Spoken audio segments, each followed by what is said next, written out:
Yeah, fuck, whatever. Weather report for August 10th, 2021. Hello. Hey. What happened to the intro? It was there. It's there. Oh, all Yeah, I got it was ran. like bits and pieces. Oh, okay. It ran. I don't know. Your fucking jacked up technology may not have run it properly, but I think it worked. I don't know. Hard to say. It's my goddamn Sprint connection is what it is. Cheap bastard. Yeah, fuckers. So let's see. Should we go right to the? I kind of like your comments, Jay. What the one in the private chat? No, the one where you were reviewing our special child stream. So yeah. I just when it got to the part that you'll be playing, I You said exactly the same thing I said. I said it 3 times. I'm not sure how many times you said it. But, well, what is that? Oh, you'll see. You'll see. We'll play it. Yeah. What the fuck was that? What? Oh, he is such a special child. We just absolutely love him. Are these working? No, they're not working. What the? Yeah, not seeing them pop up here. It's like we were walking down a level field called weak-minded, and then just dived off the cliff of stupid. It was surreal. Poor Scott Scott took the hit all the way down. I did. I landed on my head or something. It was just like I can't believe I can't go on anymore. The stupid. I was trying to take a nap. I was trying to take a nap, and Scott was texting me, and I realized he was suicidal over something Praise did, and I had to fucking get up that I couldn't stand it. Atheism doesn't lead atheists to suicide. Wait till you hear this. Yeah. Okay. I think I got it queued up right. Okay, we'll see. Hang on a second. Oh, fuck me. So many buttons. Oh, you're not going to play. You're not going to play directly from his. No, I want to play. I want the effect of your comment right after it happened. So. Okay, gotcha. And then we can go to his stream. But anyway, so. When the propeller like is spinning around really fast, and you hear the propellers are really going fast, it's killing air molecules. So what makes that any different than, let's say, the genocides in the Old Testament? The propeller killing air molecules.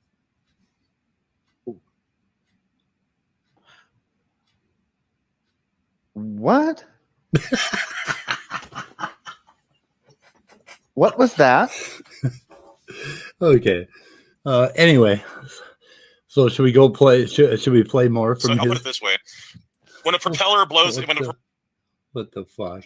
Okay. Propeller like is spinning around really fast, and you hear the propellers are really going fast. It's killing air molecules. So what makes that any different than, let's say, the genocides in the Old Testament? The propeller killing air molecules. Do we need any more, Jay? Oh, he's busy. Is he working? He's muted. Yeah. Okay. I think his liver blew up. Yeah, we can go to we can try to find it on Bible discussion night. So let's see. Share. Oh no, he dropped out. Back in. Dropped out, back in. I couldn't hear shit, so I had to leave and come back in. Oh shit. Okay. Everything was breaking up on my end. Right. So the wonderful part was you pause for like 30 seconds and you say, "What?" and that's the effect that it has on everybody. I think it's like what. So yeah, okay. I think it was right here somewhere. Whoops, I got it muted.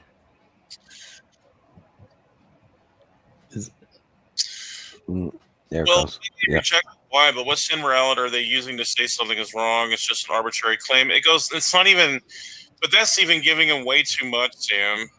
That's giving them way too much. Like, can they even show they're not a meat robot? What can they even claim autonomy? Where do you get autonomy from? Moral autonomy? Do you even claim that you even have moral choices? Or to be morally praised and blamed? So you got to have some type of freedom to even be morally praised or blamed. We call this the... This is the part, right? Okay. What time are you at? I'm at 49:15. It's where the redefined living comment up matches your screen. So he's got to be coming up with, I don't know what the hell he's talking about, but what's the epistemological yeah, play it again. Okay. Condition for moral responsibility? So there has to even be moral responsibility to even have to be a morally responsible agent, to even have something that is... Have I gone beyond it? I don't think I have. No, I can't even tell. My connection's really bad. For some reason, the video, like you're coming through fine, but the video that you're streaming is coming in all broken up for me. It's all robot for some weird reason. How about you guys? I'm apps on my phone. I think it's my tethering because I'm tethered to my cell phone at work. Yeah, I'm not roboting at all. Yeah, I'm good too. Yeah, I can hear good. Okay, we'll just keep it rolling. I'm sure it's just my end. Is ascribed to personhood. So when you so I'll put it this way: when a propeller blows, when the propeller is spinning around really fast, and you hear the propellers are really going fast, it's killing air molecules. So what makes that any different than, let's say, the genocides in the Old Testament? The propeller killing air molecules. There's just so many fucking things wrong here. Yeah. Air molecules and human beings. Yep, those are the same. Okay. So like Jay, you're the praise whisperer, right? So what does he mean killing air molecules? I don't know. My question was almost along the lines of Nicholas. He thinks molecules have personhood now. Well, that's kind of. I don't know. He's trying to compare what atheists think of their fellows, right? Fellow humans to air molecules, but the deeper point is why he thinks that propellers kill air molecules. I know. They don't. So we should just be distraught of all the atheists that are dying. Oh, it's just like, oh my God. But later he does double down. He does double down on this by saying when you throw a dart at a dartboard, you're doing the same thing. As the dart flies through the air, it's killing air molecules as it flies through the air. No, he doesn't. He does. It's just shortly after that. Okay, let's play that. I remember that now. It's just too shocked at first to hear that. We might be confused with the understanding of the difference of when we observe the universe, it doesn't care about anything, then the understanding of people caring about each other. Something like that. I think he really thinks that it's killing air molecules. I'm saying that, like science, you see that the universe doesn't care about anything. Well, if you hit an air molecule really hard with a fan, I mean, obviously you're going to kill it, right? Because they're little tiny delicate molecules, they're just little things and they're so cute. And hitting them with a fan is just like really cruel. I mean, it's definitely going to kill that air molecule. Yeah, we got to stop doing that. Yeah, we definitely, as human beings, we definitely have to stop that. Yeah, we got to stop as living beings. I got a fan going in the other room. I got to go shut it off. Yeah, you better shut that off. I'm going to go shut down the air conditioner. Fuck this. I can't do it anymore. I can't do it with good conscience. I can't take it anymore. Okay, we Yeah. lost Jay from his connection. Okay, well, As What do you living think? beings, we want to stay alive, but with the universe, it's going through entropy and stuff, so it's always consistently having energy going every which way and everything, and so it's they have to understand the difference between what we observe and then what we want to have ourselves, as living beings. So, But yeah. they don't know the difference between a lot of things, as you can see. It takes context, but they don't want to understand that part because they just want to lump it all together and think that people that observe things are saying that's what they want to happen or something. All right, I want everybody's opinion. What the hell is he talking about? A meat robot? What the hell would be a meat robot? Like, a lot of these apologists use that we're just in discussions of free will, sometimes people are called meat puppets. Basically, to simplify, we don't really have free will. So I'm thinking meat robot is something similar. Yeah. We kind of are, but we're more like water balloons, though. So, did Praise actually Google? No. Iron Charioteer. Where's that comment? I got to go back up here. Where the fuck is it? Man, how many comments am I behind? I have not been watching that comment. We got Robert laughing his ass off on this one. Oh my god. Yeah. Praise.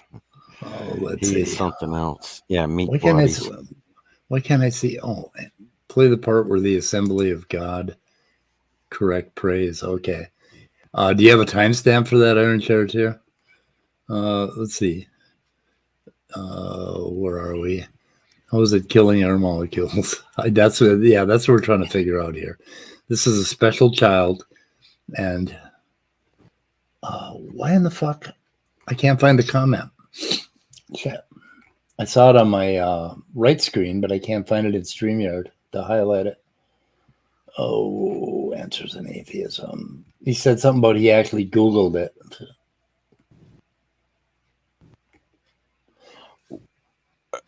You're looking for Iron Charioteer? Yeah, he made a comment about Googling that. Praise Google it. Not far from where the video is right now. Yeah, but I can't fucking find it. Oh, here it is. Okay. Yeah, there. Yeah. But why in the fuck can't I see it on StreamYard? It's on mine. Shit. No, you're not showing up on StreamYard. What the fuck? What the hell? You've got a ranch and everything. Well, that's weird. Yeah, because it ain't very far. It's like right before Andrew. So what? Yeah.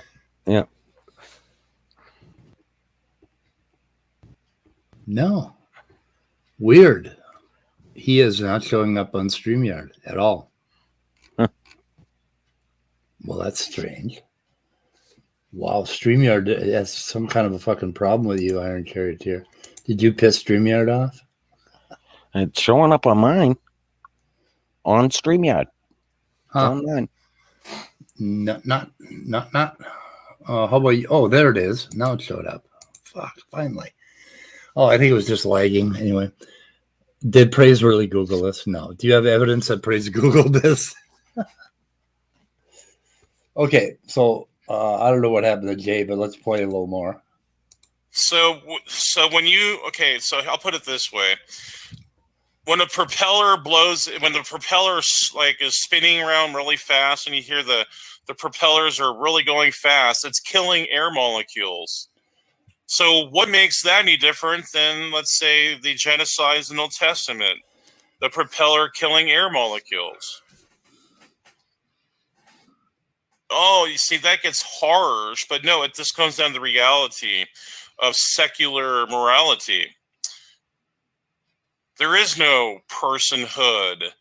There is no moral autonomy without God. So he's saying that. Is he saying that like it's harsh to kill Air molecules? I think so. Yeah, He said, kind oh, I know I said yeah. that. That's harsh. Yeah. No, I think he's saying he doesn't care about air molecules. And then he's trying to make the point that atheists don't care about killing children because to It's atheists, the same as killing molecules. Yeah. children are just air molecules. But, you know, Yeah. we still got the problem of the propeller killing air molecules because Yeah, that that's is the just core problem here. not quite a thing. Yeah. And the whole thing with this reality stuff, right? I mean, we all have to agree that they, especially Praise, lives in his own little reality world, right? So, That's but obvious. the Christians, the way that, it's like we have to explain all of reality, otherwise we can't explain that we even exist, that we have no, we can't act morally, we we can't prove anything, we're just robots, whatever, right? I mean, you hear them talking about that kind of stuff a lot, right? He doesn't understand how culture evolves and stuff.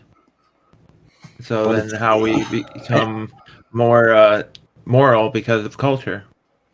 But every time I think of when they talk about stuff like that, it's like, you can't prove this, you can't prove. It's like, well, if I was standing right in front of you and I said, okay, I'm living in the same reality you are, and I can prove that, and then you just punch him in the mouth and say, see, I would have to say you would be living in the same reality. That's kind of proof right there, isn't it? I mean, that's one way to prove it. Right? I mean, it's just okay. We can agree on something. You're hurting. Well, the same thing came up with redefined living yesterday when we went over that thing. And it was the same kind of thing where he doesn't understand how atheism or not believing in God, how you could have a morality without believing in God. And the fact that they don't understand this leads me to live in fear of them. Because to me, they sound exactly like a fucking psychopath. When they get to that, yeah. Because a psychopath has to have a rational reason to care about you, right? The psychopath doesn't get it from the emotional core of what we are as basically human animals who care about each other. It's built into us.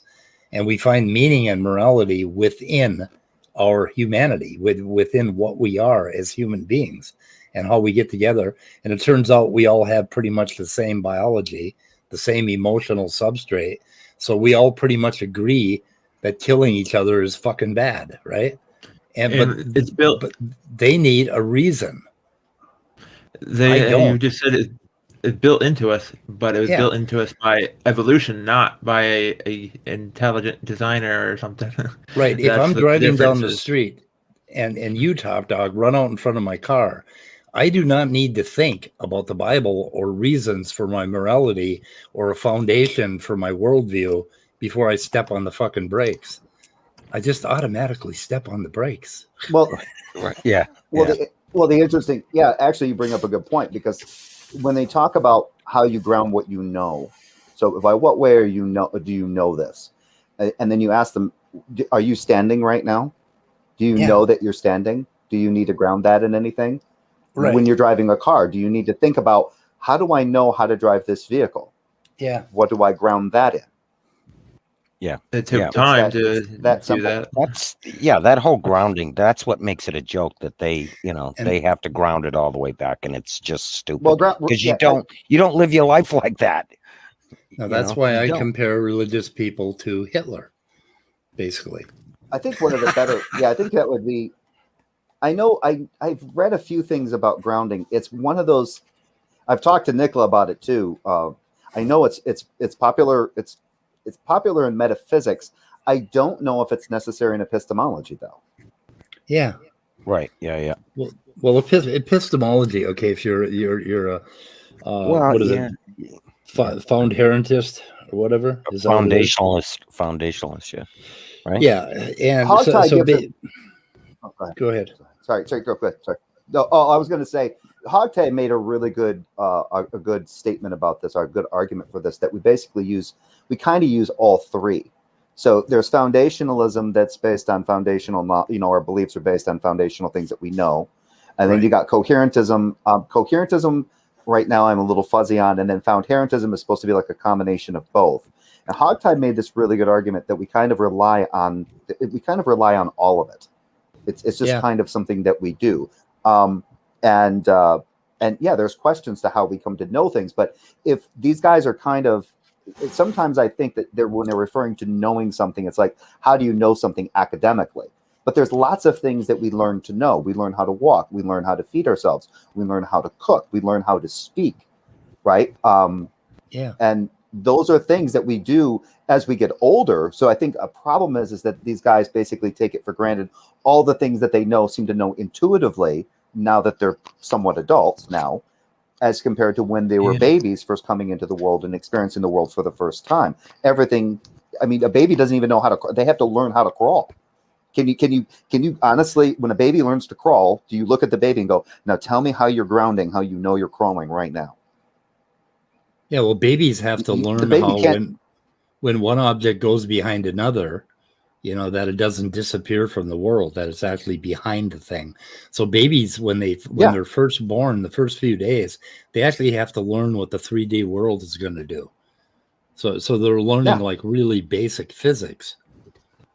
And they you're never learning, look at the you're developmental trying to aspect. There's the spatial reasoning that comes into it, and all of this stuff starts to build as the brain develops, because your brain's not fully developed until, well, no, what they say now for males, your brain's not really fully developed until what, about 25. For females, I guess it's a lot less, or a little bit less. But either way, you're still starting out as a blank slate. Yeah, and you're learning to know all these things that you like. You have to know that you're standing. You had to learn that, which means you know how to stand now. Just like when you learn how to ride a bike.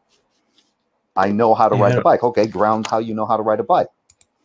You almost had to learn how to move in the first place. Have you ever seen a baby, how it tries to move? It's like all over the place. That's why Marvin Minsky wrote a couple of great books. One of them is called The Society of the Mind, and he was an AI researcher, and he got shit on because he made claims in the 80s that we were going to have artificial consciousness within 10 years, and of course he was wrong. But anyway, Marvin Minsky wrote a book, but he talks about how you learn, like if you take 2 blocks and you want to make a bridge, like how the mind acquires knowledge of what a bridge is.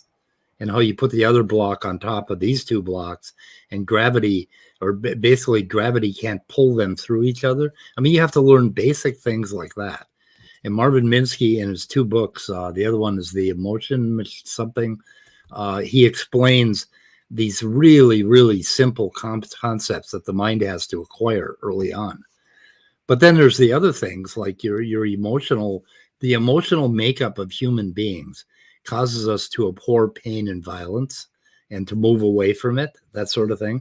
And the emotional makeup of human beings in a cluster together, growing up in a family, naturally prescribes morality. So in that sense, I would say morality is objective because it's biologically innate to the human fucking ape, So it's the ones that survive that, right. So it makes but the thing is, the Christians want to take, and here's where Buddhism comes in. Okay, Buddhism makes a distinction between living in your body as an organism and thinking rationally about things. So like when you ride a bike, you do not think, oh, I need to press down the front of my foot on the pedal and I need to lift up the other foot. You don't think that at all. You do. You just exist as an organism because we are biologically in really good shape without thinking about anything. The only time we have to think about shit is if you want to make a bike or build a bike, right? But Christians insist that we have to have this rationale in order to be moral. And that rationale is based on some big fucking sky daddy's rationale, where he subjectively decide what is good and bad. And he wrote it in a fucking book 2,000 years ago with multiple authors, and somehow that is why they're moral. Well, I'm fucking moral because it's built into me. I don't. They think that stoning people is immoral if it goes against their Bible. Yeah. So That's Jay, where their morals come from. Iron Charioteer said that somebody corrected him on the air molecules being killed. Later on, does that come up? Did you see that part? No. Okay. No, I haven't gotten that far because I went about an hour and 40 minutes into my stream, and then I was like, okay, and that's when he was like, okay, now I'm going to go into Paul Copan stuff, and I was like, all right, I'll do another stream tomorrow. I'm hoping I will be able to do a stream here from work, and then as long as my connection starts behaving itself, still being a fucking twat. But yeah, I was going to start getting into what he's just. And again, I was starting cold when I started watching that video. I had not seen anything before, so I just went right back to the beginning and started listening. And then I was like, and then just commenting along the way, first, kind of like right off the cuff. But yeah, so I haven't heard anything later on after that, after what I covered. Right, so that must have come about when he opened the stream up and people came in and went, "Wait a minute, dude." Yeah, I just want to take a minute here, Jay, to thank you for your service. You're watching these praise videos. I just think everybody should thank you for your service, right? I mean, no, Scott's gonna need mental help, serious mental help after this. I think you're a vet, right? Yeah, I'm a veteran. Yeah, okay, but that was nothing compared to you watching these fucking praise streams. Really, I think the PTSD is going to manifest itself someday. Yeah, the sacrifice you made for this country, that isn't shit compared to what you're going through now. Oh shit. Anyway, I never saw war, so I never saw combat. Yeah. It's still, if you did, it wouldn't have meant shit compared to this. Like, this is worse than combat. What you got to go through here, listening to praise. I saw it on TV once. Well, I think that's why. Yeah. Well, I think that's why Drag is so kind of like nonchalant about all those kind of disasters, like watching, like reviewing Shani and Rev and like the hostilities between him and G-Man sometimes. And he just kind of like blows it off because he himself has actually seen combat. And it's like, this doesn't mean anything to me. I do this because it entertains myself. Yeah. Yeah. Should we listen when I started on these, I used to take them. I used to try to take these a little too seriously. And then I realized, I don't think anybody can hear me. Yeah. Now, who got corrected somewhere in this stream? Iron Cherry said it wasn't far. Let's see if we can find a correction. Let's roll it a little bit. There is no moral responsibility to be morally praised or blamed. I can speed it up a little bit. So, the next time you throw darts, see the dart is cutting through the air, it's killing those air molecules. Make sure that you don't do that. Oh my God. Or if you step on the ground, you could be stepping on some of your ancestors. In evolution. Not how it works. I want to do this. You want to get down to craziness and insanity, be an atheist. So. Oh my God, we just heard craziness. He doesn't even understand its history. Paul Coupon. That's the problem. Who I'm going to try to get on this show, and we'll see what happens.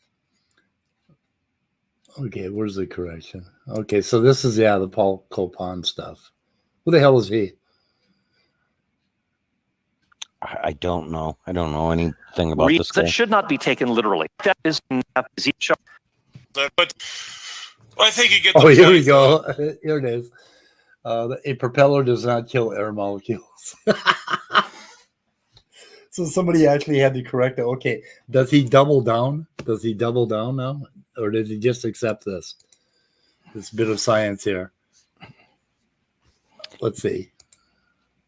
I mean, it was just, like a rhetorical statement. It wasn't even meant to be literalistically anyway. It wasn't meant to be literalistically. Anyway, that sentence makes no sense. Oh, Jay. I don't know if you were here when we found out about the air molecule, darts killing air molecules. Yeah, that's I was crueler. here, but it quit on me. Yeah. Okay. Yeah. So what would be a Like I said, I cooler haven't. So I haven't seen. I've watched. I heard that part last night. Now he's getting the Copan. I ended right around. This is where I ended my stream. Was right before he gets into Okay. Paul Copan, and then I kind of summed up everything that I covered, and then I was done. So now Okay. we're in uncharted waters, at least for me.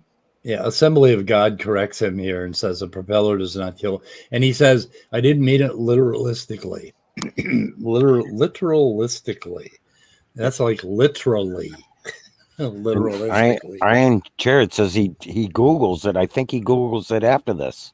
Oh, no, he doesn't. Yeah, and he says, and then he Googles it. So there's maybe more to come. The point is that you can go you can go into the insane level of materialism. What happens when you or what if you step on a bug? That could be murder. What's the difference between that murder and the murder of a human being? What gives you the right? Where's the innate value, inherent value in your material? You see, here's where I'm very concerned that he doesn't know the difference between killing a bug and killing a human being unless he has a Bible in his hand. Yeah. The only really people that refuse to kill bugs do so on religious grounds. He doesn't understand value himself. Isn't it the James if you have a pet bug on flies or ants or whatever?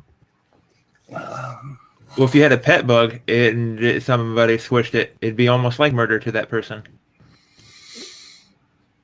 If you had that much value into it. Well, I think it is the James. Like any other pet. Wait a minute. That scoundrel Andrew Cumming is in the chat. And so is that. He has been.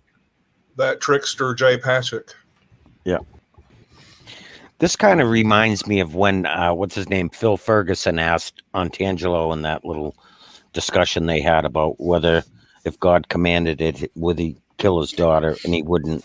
Like, yeah. He couldn't come out and say that. Of course I would not. Like, he couldn't do that. And it kind of reminds me because of that. The Bible tells him so. If the Bible told him he had to kill his daughter, he'd fucking do it. I know. It's like, or at least he'd strongly consider it. It's like, oh, what am I going to do here? Right. Right. So what about back in the day when people hung people and stuff? They didn't value that person and stuff. Yeah. I mean, that group. I mean, those groups and stuff. So where's his understanding going into that? He does it. Well, there was Christians and stuff. I'm doing that, I think. Yeah, I mean, it's no secret that humans can get together and start hating on somebody to the point where they kill that somebody. Well, it's not just humans. You can see it in the animal kingdom too. Yeah, that too. Yeah. Well, that chimpanzee war thing that I just watched a video on the other day where this tribe of chimps split up, and then one went to war on the other. And by the way, I believe Erica is going to have a video on the gorilla. Was the chimp killing the gorilla, or was it the other way around? The chimp's killing the gorilla. Okay, it was a baby gorilla, I believe. Yeah, I was like, how is chimps going to hurt a gorilla? Yeah, and it's like, baby. Yeah. So even at the level before they had language, they got together and they decided to hate on some group or some person enough to kill them. And that's kind of what we do when we execute people at, murderers. We get together and we make that decision. But then there's a lot of cases where people will get together and start hating somebody simply because they're different or they don't understand them or whatever. I mean, humans, have a wide range of moral outcomes, especially when you start talking about things and you come up with a rationale for killing. Coming up with a rationale for killing is like probably the most evil thing we do. Yeah. I mean, I get those vibes from a lot of these guys, like that Redefined guy, when he's having that discussion with Andrew, you get that vibe of hatred. Like he really, he acts like he's better than you because he has God on his side and you're and he feels, it seems like he has that hatred, here he is talking to Andrew, who's a you know, I have to assume that he knows he's a teenage kid, you know, and it just, I get that vibe like that, you know, that they're just very hateful. Yeah. People are afraid of what they don't understand, so they hate. Mm. Yeah. Oh my, I don't know. Anyway, well, we should review a little more of this, or I think Jay's going to continue it maybe tonight and endure. Damn, you know, he really is a hero for listening to all this. Just, anyway, so should we move on to something else? Let's move on. Sure. We'll move on. Okay. Paul Copan is, I think, an open theologian. I'm not quite sure what that means, but I think it means something about God not being omnipotent. Okay. But others in the side chat can probably clarify that for me. Yeah. So yeah, let's see. Open theism. Yeah. That's These guys all battle over that, right? That's been a part of their, when the Unitarians and the Trinitarians and the oneness and once saved, always all that. It's all these guys have been battling over this for a long time, right? All these guys on praises. Yeah, but does open theism mean open-mindedness while being a theist? No. Okay. No. So I'm not sure. I'm not sure if he is an open theist. Okay, many ideas. Yeah, God doesn't actually know everything. He doesn't know the future, I guess. Yeah, that's part of it. Yeah. But I'm not really sure if Copan is open theist or not. I'm reading Wikipedia and it doesn't really mention it. I don't know where I got that idea. I know one of the guys on Praise's channel that goes on there. I can't remember his name. He's on there all the time now, and I believe he's an open theist and believes. Oh, and I believe Golgotha is like that too. And these guys have been battling over that a lot with, whether God knows everything, knows the future and all that. Yeah. It's whatever their mind is their God. So yeah. Yep. Yep. And there we go. Can you guys hear me now? We can. Yes. Yep. Yes. Awesome. Well, do you attach it to your car battery or something? Don't make us regret. No, I actually opened. I'm trying StreamYard through the default Sprint or the Samsung internet browser to see if it does the same thing and gets nice and hot. It's a little popping, but it's clear enough. All right. Oh, I'm still getting some popping. It's barely there. Yeah, tiny bit. Yeah. Sounds real. Yeah, you're not popping like Leo. I mean, nobody pops like Leo Filius. Speed, is it? I don't know what that means, Speed. You don't know what that means? Oh, just listen to Leo Filius for a while, especially when he's ranting on a Saturday night when he's had a couple of beers, and you will. I like it when Leo when he rants. It's like, okay, all right. Yeah. You'll get some. At least you'll get some information out of it. You'll get something informative out of it. Well, I think he missed his. Unlike when Praise rants. When I first bought a microphone or heard about pop filters, I'm like, what the fuck? What is popping? Well, if they'd showed me a video of Leo popping, I would have understood immediately what popping your microphone does. Air puffs. Oh, is that those from your breath? Is that what those are? Those screens, the screens that they put over the mic. Yeah. They keep your air puffs from your mouth. Getting into the mic sound. Yeah, because it makes a big poof, poof, poof noise all the time. Yep. So anyway. Yeah. If you pronounce your P's and stuff. Yeah. So he bought the most advanced. Take your most advanced headset and throw it in the fucking garbage and buy yourself a Rode microphone with a pop filter on it. Yep, that's what I got. Yeah. Anyway, sorry. Anyway, sorry, Leo. I had to do it, Leo. I had to do it. I had to pick on you. So anyway, so we did a video here. It was okay. We thought it was educational. Basically, it's basic cell biology. We're trying to teach it to you fucking heathens, so that you know something when you're talking about evolution. So we went through and I tried to make some overall points, and we're hoping it's going to be a series. So it's going to be Story of Evolution 1 through 500, hopefully. And of course, in this series, I made a big point of this.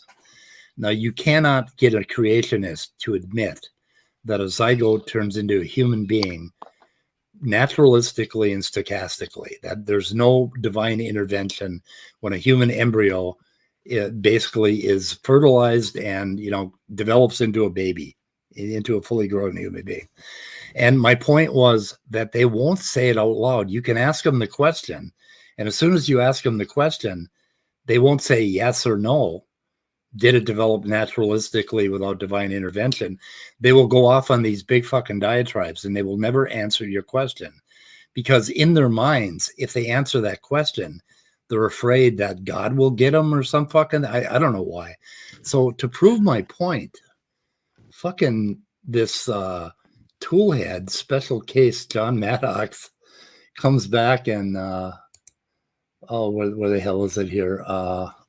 Where does he start? Every time I think you guys can't possibly get dumber, somehow you managed to pull it off. The ramble about zygotes was borderline special needs evidence. And of course, he didn't really understand what I was really saying, right? He was, I don't know what his understanding was. And I says, figures that you wouldn't get it, my impaired little friend, but come on in this afternoon. I can help you see the big picture. And then he says, pretty sure you're the one that's impaired. And then I say, not sure what you mean. Want to talk about it? And then I said, do you admit, John, that embryogenesis is completely stochastic and naturalistic? Now, if he knew what the fuck I was talking about, right there, he would have said, yes, I admit it. I'll say it out loud. They won't say it out loud. Instead, he goes on and he says, the fact you're even asking the question is why I'm laughing at you. So he goes through and he does this like insulty stuff. And he never actually answers my question, which proves my fucking point. They will not answer that question in a simple way. Never. Yeah. They just go on, and it's like you should have asked him. Next time he does that, like this, tells you that you're impaired. Just ask him. Well, just get all philosophical with him and say, well, what do you mean by impaired? Naturalistically or stochastically? Yeah, stochastically impaired. Yep. No. The words that you were using for that second word. You said naturally. The zygote develops naturally in what?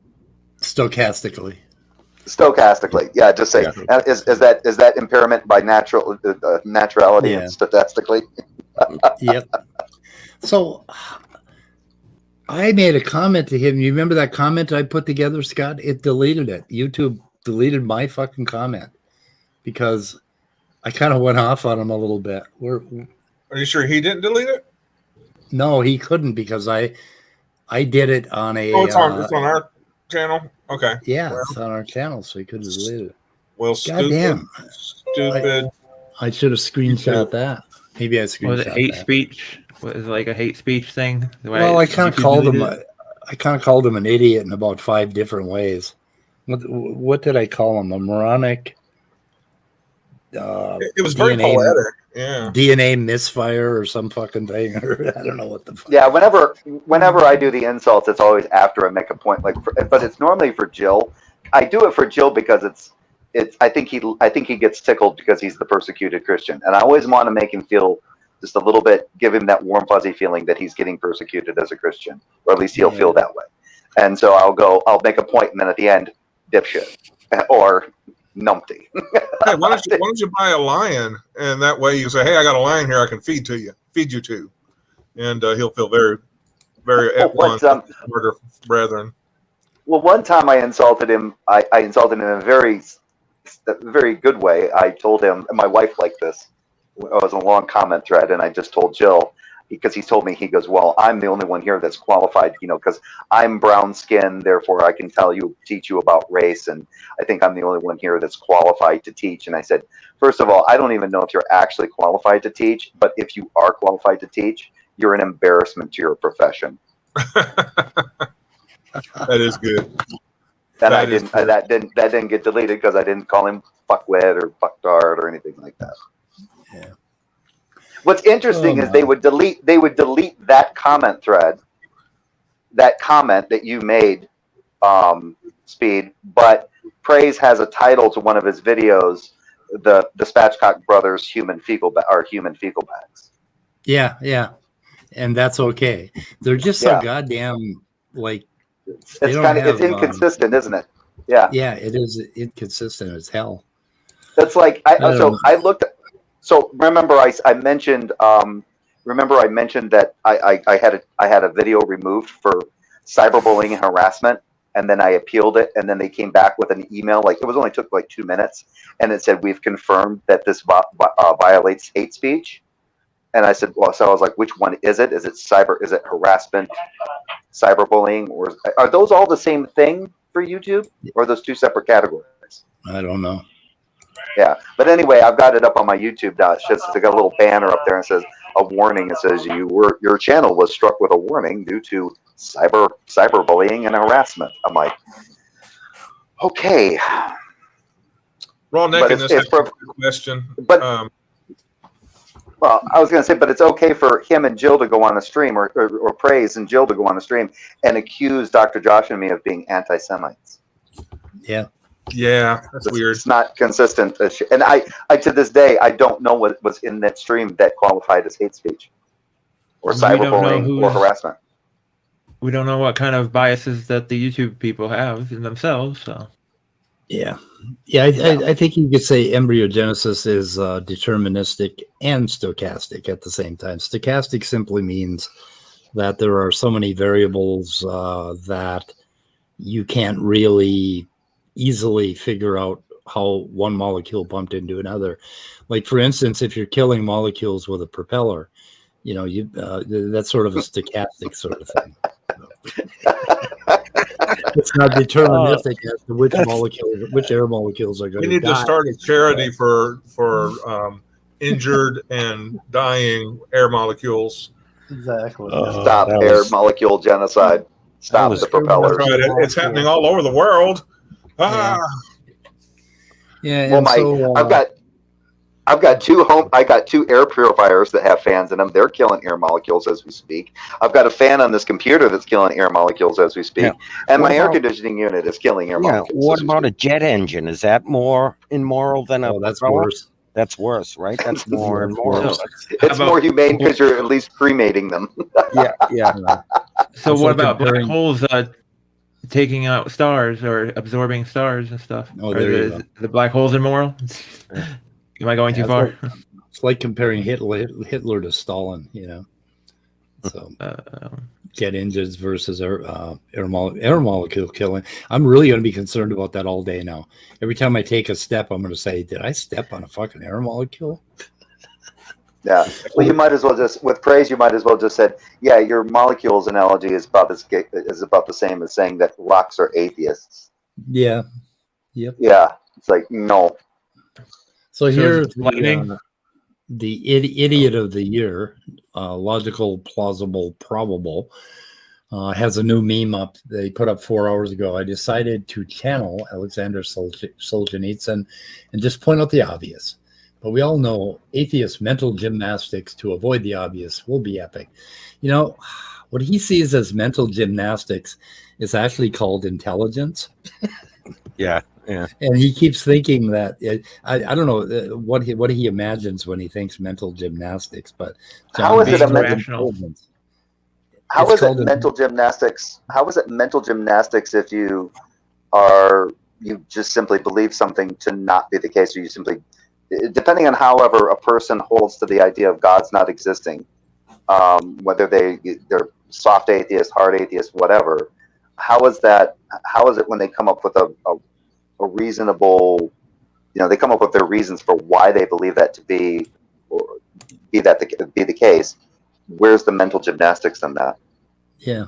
Well, there's no. They think you don't believe in Santa Claus, right? You believe Santa Claus to not exist. What mental gymnastics did you have to perform for that feat?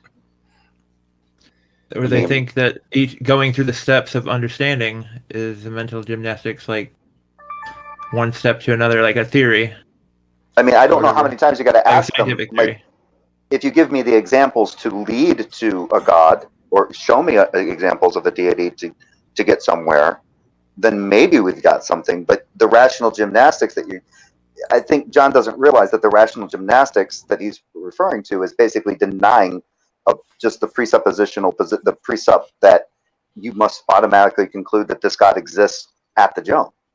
And that's like, well, that's not reasonable either. The only reason you're believing that is probably based on some authority. You want something out of this. There's something to be gained from the concept of this deity and what you can get from believing in it and following it. So that could be fueled by feeling. Well, when the toasted remains of the brain that John Maddox has inside of his skull sees intelligence, he interprets that as some sort of monkeys dancing around doing gymnastics or something. That's how it looks to him from his, from where he is, way down there on the ground, and he's viewing us up here at 30,000 feet. And this is what he sees, and then he comes up with, like, he actually signed his name on this little quote he put up. They know we know. Atheists know God exists. We know they know God exists. Atheists know we know they know God exists. We know atheists know we know they know God exists. And yet they keep claiming that God does not exist. Flip that. John, fucking quit trying. Who's he talking to, and what response does he expect? No, wait a minute. There's a better question. There's a better thing for him to do. Flip that, make it a theist. Yeah, exactly. So, Not even a Christian theist, just a theist. Do the same thing with a theist, and then just replace the theists know that no God exists. It's just as informative. Yeah. Yeah. Anyway, that was what he just wrote there is not informative at all. But he's proud enough of this to actually take out PowerPoint and create this little. He must have spent at least 20 minutes in that bathroom stall where he got it from, writing it down. Yep. And then we got, let's see, and then we got the comments. So is this the one you were looking at, David? Yeah. Yep. Okay. Yep. So Redefine Living, who we talked about yesterday. I listened to a little more of him, and boy, he is a box of rocks. Yeah. He's trying to be a Darth. Yeah. Yes. Yeah. And he's not very good at it. Yeah, exactly. His arguments. Yeah, he tries to use Darth's type presuppositionalist crap. Yeah. He really sucks at it. And, I don't know. So where are these assholes? Why don't they come into our stream and talk to us? The good thing is that we're being mentioned all the time. That's. Hey, I made Praise's soundboard. I made I am now used on his soundboard. There's a soundbite of me. Okay, Peter has got to get that molecules killing thing on his soundboard. Yeah. Oh, I'm sure he will.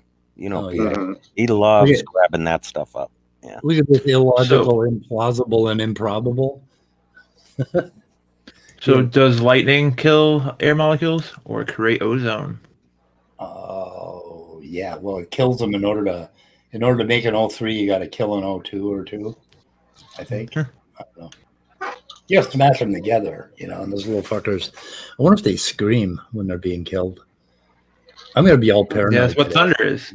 What do you think thunder is? The screaming of dying molecules. That's Or that's going to be more horrific now. I'm going to catch all the air really fast.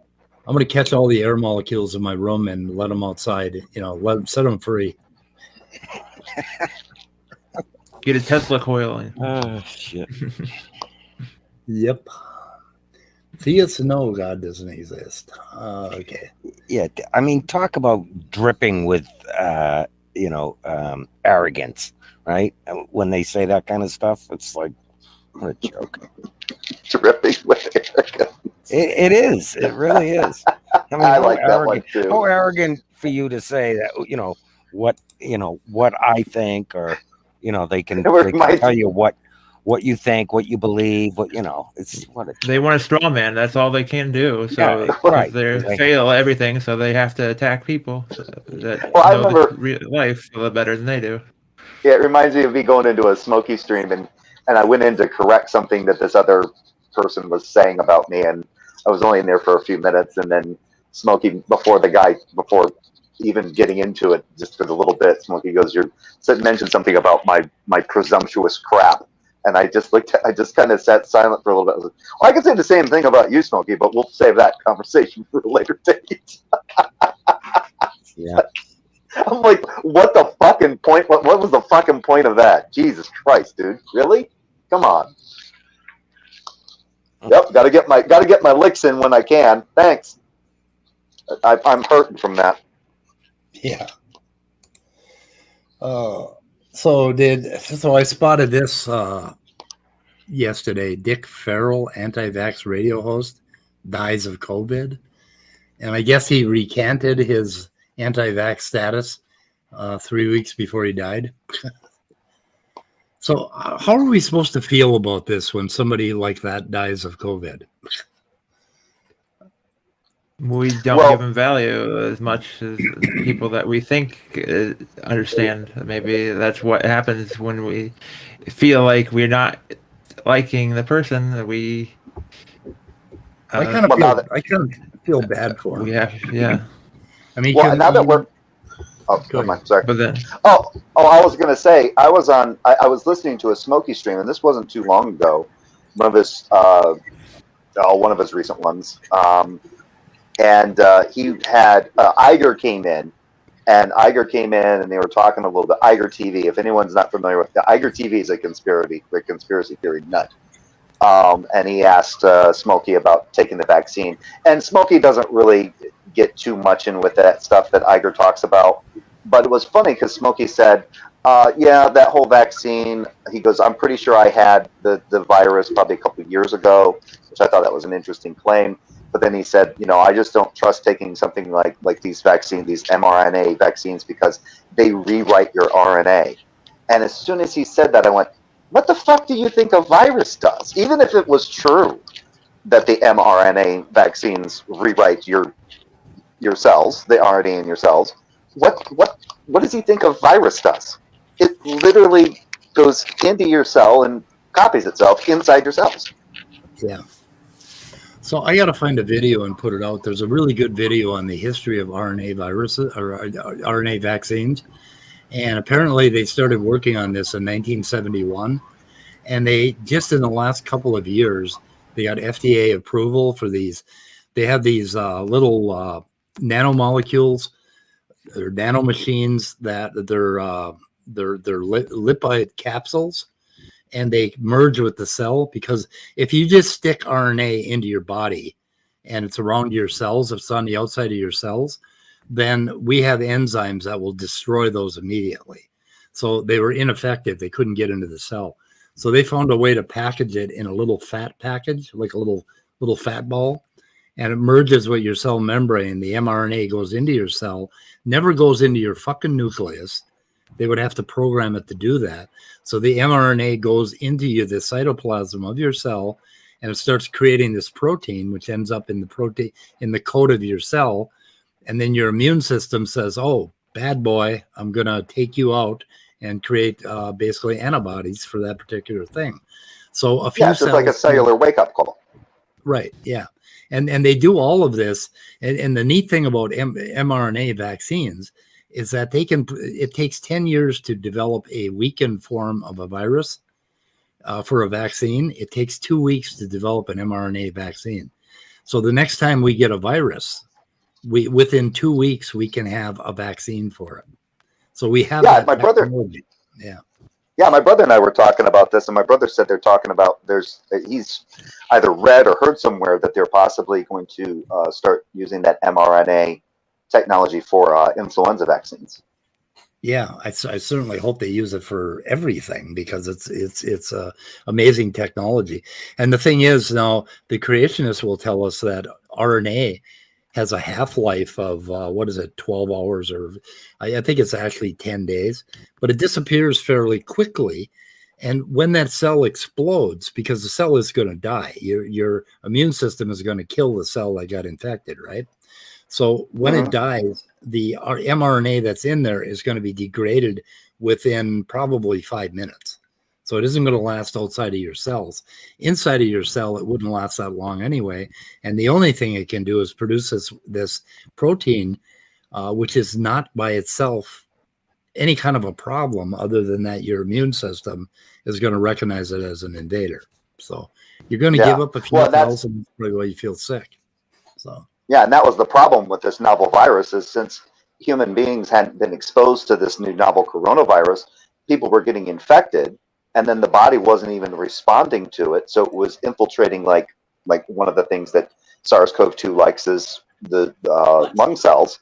And so it was building and building and building. And by the time your body recognized it, it would just overreact. And that's what was causing that cytokine storm.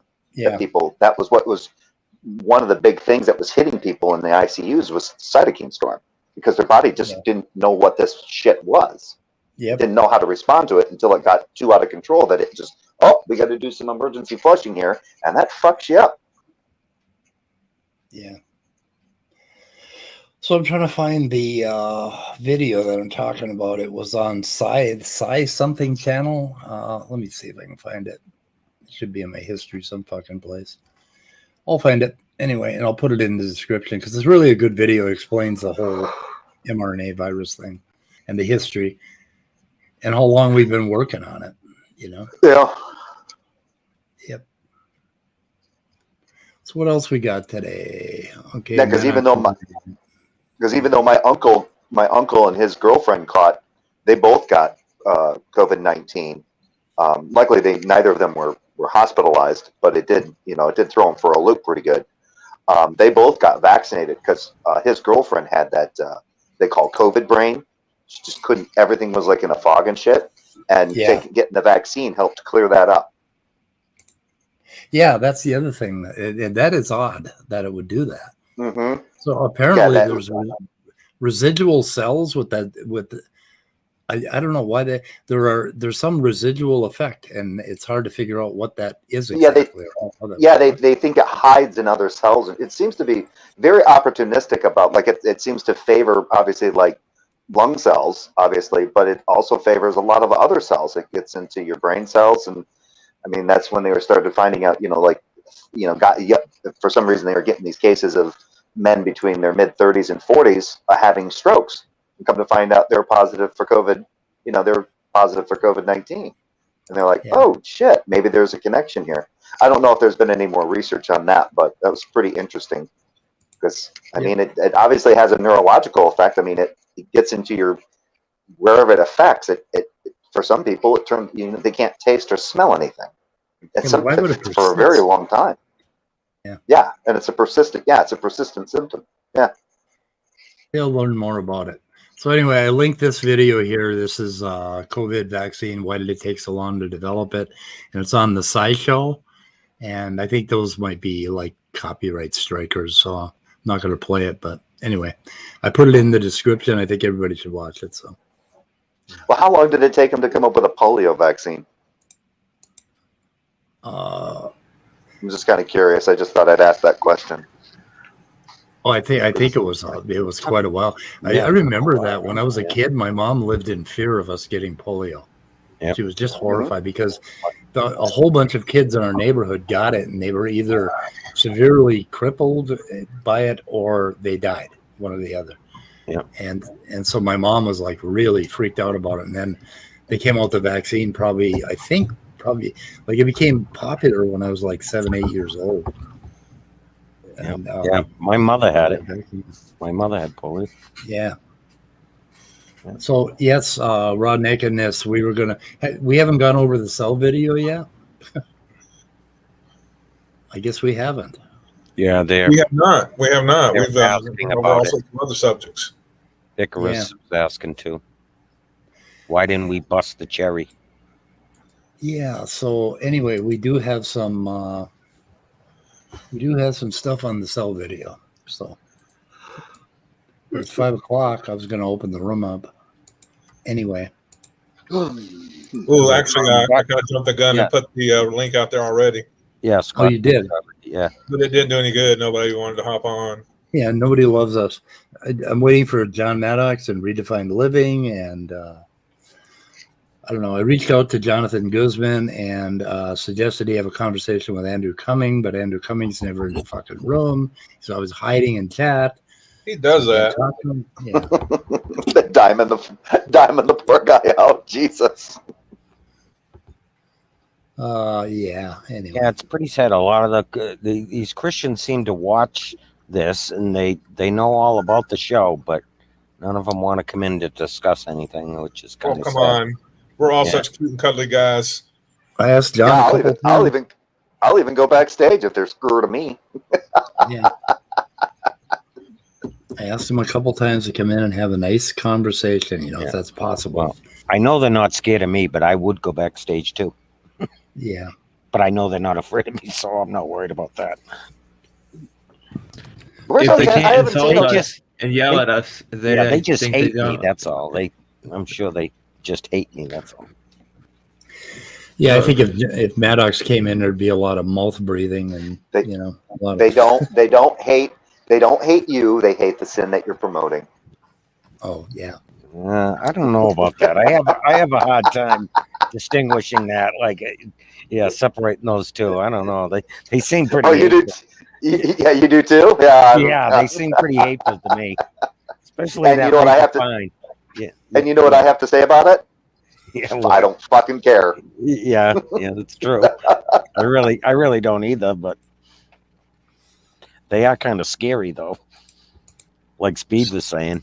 Oh, if you're like Jason Izzard. That guy turned. I was off air, because I'm not going to show this, but it's out there. I don't know if it's been deleted yet or not. But Jason Izzard, faithful, honest, whatever. There's another. He fucking doxed praise right on the comment thread. Yeah. Yeah. Well, yeah. I saw that. Okay. Yeah. His name and address. Yeah. He sent an email to a whole bunch of us giving us Standing for Truth's full name. And he sent it out, and then Standing for Truth had a talk with him. And then about a week later, he sent another email out claiming that Standing for Truth was named somebody who he's not. So he tried to cover it up by giving us a fake name. But anyway, he doxed Standing for Truth, and he threatened me and Immutable's life. He threatened to get the cartel after us. It was like the Mexican drug cartel. He threatened to get the Mexican drug cartel to kill me and Immutable if we didn't shut up. Oh my God. Oh, that's like the time that he told me, "I'll rip your fucking head off. I'll rip your fucking head off." Somehow or another, we had a conversation. It was on Praise's channel, and Biden got brought up or something, and he came in there and he just went off. "I'll rip your fucking head off. You commie bastard, blah, blah, blah, blah, blah, blah, blah, blah." Oh, I love like, and since he's dog, you're a dog. You're a fucking dog. Yeah, and when the funny thing is since he's from Tasmania, he lives in Tasmania. When he starts doing that, my only comment is, I like the Tasmanian devil. Jim Cummings is the voice actor. Oh my God. You're killing me. Okay. So you want to give us some lead up to this particular clip from Backtrace Arguments? Okay, so Sal Cordova was on Jonathan Guzman's channel, and Sal rebroadcast this on his channel last night. And so I didn't know about it until last night, and spotted it. And so okay, I can hear you guys through the microphone now. That's good. Okay, so let me see. Tom said something about Guzman. He said, "Oh, Guzman has grown up." Laugh out loud. Well, I wouldn't say grown up. Has he actually gotten older? Yes. Has he grown up? Yeah. Well, Jonathan Guzman is he's kind of interesting because he's coming around. And he's, I think in this video, he says that dinosaurs to birds is something that he believes there's enough evidence for. And he actually sent out a document to a few of us. So this guy, he's very, very intelligent. And right now he is very conflicted about young Earth creationism. Because the more he looks into it, he's like, these evolutionists seem to have something. But he's not quite ready because he's primarily into paleontology, I guess, rather than genetics. So anyway, he's still listening to guys like Cell go on and, their. Yeah. So he started out as a young earther. So that's kind of I believe so. Yeah. He was raised that way because he's only 17. So that was. Yeah. Yeah, he started on YouTube. I think he was like 14 or 15, and he's been around a while. Yeah. Yeah, he did a debate, him and another kid on Modern Day Debate. They were discussing something. I can't remember the other kid's name, Kevin or Steven or something like that. But he used to go on Raging Atheists every once in a while. Yep. And then people started kind of getting a little bit apprehensive of the fact that a 15-year-old was on their channel, so they were like, Yeah, but he's really intelligent, and he reasons. I mean, he really reasons, and that is something you don't see a lot in the Standing for Truth crowd at all. And so he's an interesting person, and I'm hoping to have a conversation with him. So, but I've always kind of respected the kid because pretty smart. So I don't know. Yeah, he's had a bunch of conversations with lots of people, because he's been a long time. Like you said, I think he's been around since he was like 14, and I think he's like 17 now or something. Yeah. So, okay, I would like to address the people in chat. There's 34 of you out there. I got 10 likes. What the fuck? Yeah, I know that happens a lot.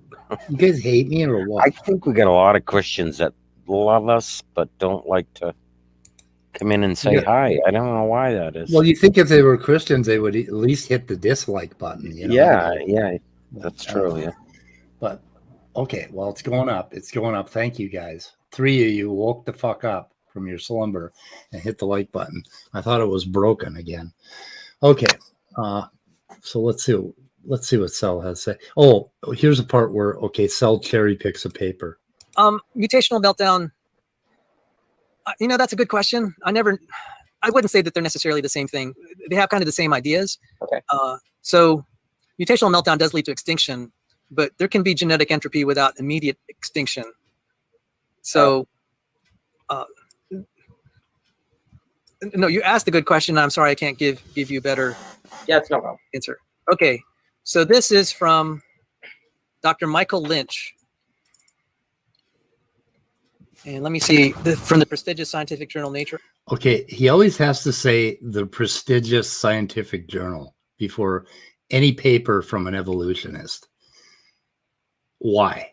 Anyway. I'm going to put this in the private chat, and if you can pass it on to your viewers. Is that like the Michael one Lynch paper says, he's quote mining within the field from? of population genetics, the phenomenon of mutational meltdown, in which a population may become extinct owing to the accumulation of deleterious mutations, has been well studied both theoretically and experimentally. The key to understanding this effect is a consideration of the efficacy of natural selection. Because there are many more ways to disrupt rather than to improve genomic function, the vast majority of new fitness impacting mutations are deleterious rather than beneficial. Thus, if mutation rates are increased, the result is a disproportionate excess of variants that are detrimental to the organism.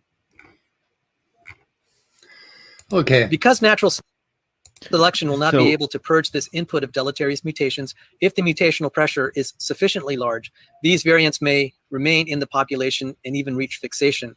This deleterious load further restricts the ability of natural selection to purge additional variants, allowing more deleterious mutations to accumulate and fix, and so on, a snowball effect that can result in the eventual loss of the population, i.e. mutational meltdown.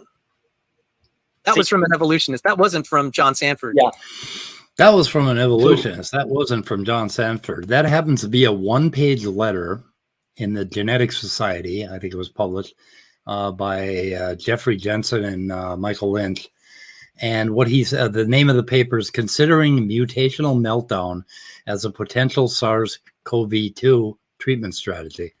And they're talking about basically giving or applying some sort of drugs that increase the mutation rate so that you basically mutate the thing out of existence, which is a thing. But that has nothing to say overall about evolution. So Cell takes this one little cherry-picked nugget from the prestigious journal and the prestigious Dr. Lynch, right? And he does this over and over again, and he picks out one little fucking paragraph and forgets to mention that the rest of the paper is about basically messing with this particular organism in order to mutate it out of existence, which is a possibility. And it's a letter, So- it's not a research article. Yeah, so the context of the research is based in COVID-19 research, and he just Right. completely took that out of Out of context. And you know, and he's done this before, and he was corrected on it several months ago. He may not have seen my correction on it, but I did mention it earlier. That paper is linked in my description, and so that's just one piece of it. But his misunderstanding is so it's so rigid, and he's been corrected many times. But he sees fitness. He wants to redefine fitness as being an engineering marvel. Like, the bat can hear very, very, can pick up very tiny sonar variations, right? Or the wings of some fucking bird are really great. We can't engineer anything like it. So he wants to equate fitness with an increase in engineering marvels, right? So that you look at it and say, oh my God, that is so marvelous. And that's, to him, that's fitness. Well, so, Wait, and does he then think- go on. foreskin. I'm sorry, but does he think that these birds with these marvelous, perfectly engineered wings just kind of came about on their own? Just kind of. He Where thinks does he God think did that? God engineered things perfectly, right? I think I'm kind of amused, Jay, that you think you can foreskin me. Oh, I'm sorry. Yeah. So No, I just wanted to ask that out of clarification. No, I was go just ahead. interjecting for clarification. Yeah, please feel free to foreskin me. I do diatribe. So anyway, So, what I think he wants to say really is like, inbreeding is bad and stuff like that. Like if you're on an island and you only have so many life forms, there's they're many gonna reasons. start killing themselves from not having the DNA differences to handle like diseases and stuff. There are many over reasons time. for a population to go extinct. There are many things in population genetics for that'll cause a population to go extinct. But now he's going to make the case for humans that humans have to go extinct, and I think he's got a problem there because there are 9 billion of us right now, and we're not all we're not all mating with each other. That's We're true. not There's mating quite a with few our people I'm not mating with closest- right now. We're not mating with our closest. Most of us, I mean, are not mating with their closest relative. Well, down So south. we're not losing. That's what I'm saying. Most of us are not. I already know. That's why I said inbreeding is bad. You need to watch it, Speed. Okay, I'm sorry. Sorry, Scott. Forgot where you live for a moment there. I keep thinking you're out east. The Mason Dixon line is what delineates that. Yeah, exactly. to use a John Maddox word. And there are species out there that are asexual and stuff, and that doesn't last too long. Yeah. But I mean, how many generations the asexuals can't do after a disease is introduced or something? They're all the same.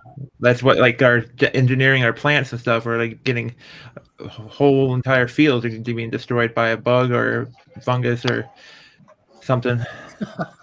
So a lot of production out there being destroyed because of all our cloning.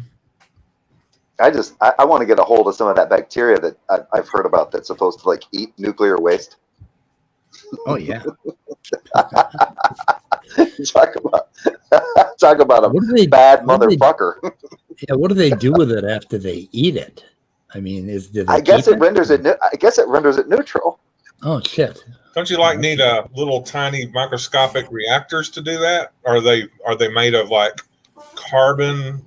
No, they're bacteria, and supposedly they like to feed on radioactive material, and when they feed on it and when they excrete after they've been, whatever they excrete afterward is neutral. It's no longer No, radioactive. wait a minute. Wait a minute. But how do they survive if it's ultraviolet rays already destroy DNA? I have no. I've only heard little bits and pieces of this bacteria. I don't have enough details on it. Wait a minute. How do they know that those little bugs aren't accumulating that nuclear material somewhere in some hill, somewhere out there in the forest? Are they cockroaches? The cockroaches They got a seems like fucking plan. No, it's a bacteria. It's not a bug. It's a bacteria. Okay. They're probably bringing it all to, right to some big American city and just fucking accumulating. One day we'll find out what they're really doing. And here to defend agriculture is Leophilius. You guys know that the bacteria that he's talking about is called Deinococcus radiodurans, and it exists, and it doesn't eat electromagnetic radiation. It eats radiation from radioactive decay. Yes, it's real. Yes, it exists, and I can give you the Wikipedia link if you'd like to. If you'd like me to. We eat potassium and we're not dying.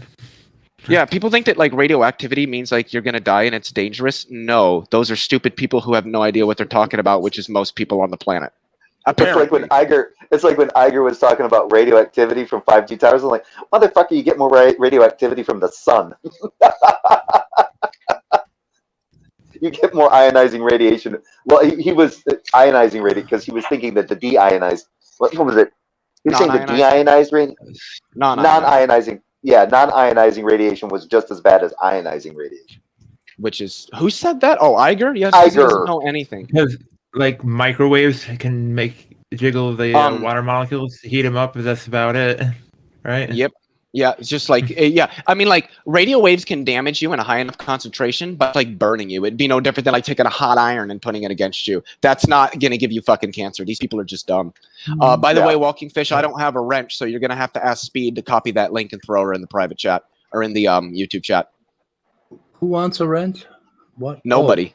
I just told Walker asked me to put the link to the Wikipedia article in the chat, and I can't do that because you have to have a wrench to post links because YouTube's fucking stupid. It's in the chat. Leo, I gave you your wrench back. I was just punishing you for something you did the other day, but I can't remember what it is. So I gave you a wrench back. I aimed out some trolls and some people, and somebody in the chat is the one who owned those trolls, and so he got really fucking mad and bitched at Steve bitched at Speed for it. And all he was doing was here like trolling Steve and his whole crew and everything. And Speed has actually said he doesn't want the Steve drama here, which is why I timed them out, because that's what they were bringing here. We don't want that here. We're not concerned about Steve on this channel. If you want to go troll Steve, go to his fucking channel when he does live streams and troll him there. He doesn't come on this channel. We don't want that here. Keep it the fuck away. What do you mean by Steve? Steve McRae. Steve McRae. I don't know what you mean. I don't know what you mean by Steve McRae. I don't know. I don't know what to tell you. Okay. Anyway, your link is in the description. Denial. Of this Denial. It's not just a river. Yeah, not just a river. Okay. Okay. So I know, Speed, you said you were going to give me a wrench. Is there any possible way you could give me like a ratchet? Or maybe an impact? How about an impact? That sounds really cool. I'll see if I can find you an impact wrench. That's what I need to give some of my mods. But actually, they're pretty impact. Some of those guys, man, they'll get Jill in there. Like one time, Jill was in there and he was talking, and then he's like, he was like, he gets timed out by Titan, and I said, all right, knock it off, don't time him out. And Jill comes back under as libs are coming, or the libs are coming for your children, or the gays are coming for your children. And I was like, get that motherfucker out of here now. Oh my God. I was like, Jesus Christ, Jill. I know it had to have been one of his sock accounts. Then he started talking about how Biden is going to come for your children and all this other shit. I was like, get him out of here. Just start. I told Titan, have a ball, Titan, to start hiding. Okay, Raw Nakedness has put the stamp of approval on the Steve McRae. Apparently, Steve is a cool guy. Yeah, well, he has his moments, but most of the atheists, it's weird because it's like mainly in the online YouTube atheist community that doesn't like Steve. Outside of that, people either don't know who he is or are like, yeah, I don't really have any problems with him. I liked him a lot better before he got stuck on what is atheism and his fucking problem with non sequitur. And he seems to. I mean, if he would just drop those two subjects and go back to what he was doing before, he had some. He actually doesn't talk about those that often. The NSS, he keeps talking about that though, because so many people are doing nothing but peddling complete and utter bullshit lies about what has happened, so that he has to keep correcting it. I don't even know what's happening anymore. Yeah, I'm one of his Patreons, so I get a lot of links about this shit, so I hear too much about it. So anyway, but okay, so what's that? But like I said, we don't want any Steve drama here, so that's. I don't know what you mean by Steve. I was reiterating what Leo was saying. I did have a question. I don't know what you mean by reiterate. I don't know what you mean, Speed. I don't know what you mean. By the way, Jay, when you play the intro on StreamYard, it mutes everybody automatically. I didn't mute you. I know that. I know that. That was my impersonation of a Karen. I just forgot to follow up with that. Oh, okay. You were being a Karen. Okay. Yeah. Oh, yeah. I noticed you did it in all caps. Yep. Yeah. Thank you. Also known as my impersonation of Cheryl. Yeah. So, I don't know. In this video, Cell goes on about they make a big thing of intelligence supposedly decreasing, and we found a bunch of studies that said it's actually increasing, but he found one study where it's decreasing, but it has nothing to do with evolution. He's like, see, intelligence is decreasing, therefore natural selection doesn't work. It's like, no, that's what natural selection does. It makes changes in populations over time. Whether you think it's an increase or a decrease in engineering marvels has nothing to do with evolution. And then he goes on about genetic entropy in humans, right? And now about all these people in prestigious magazines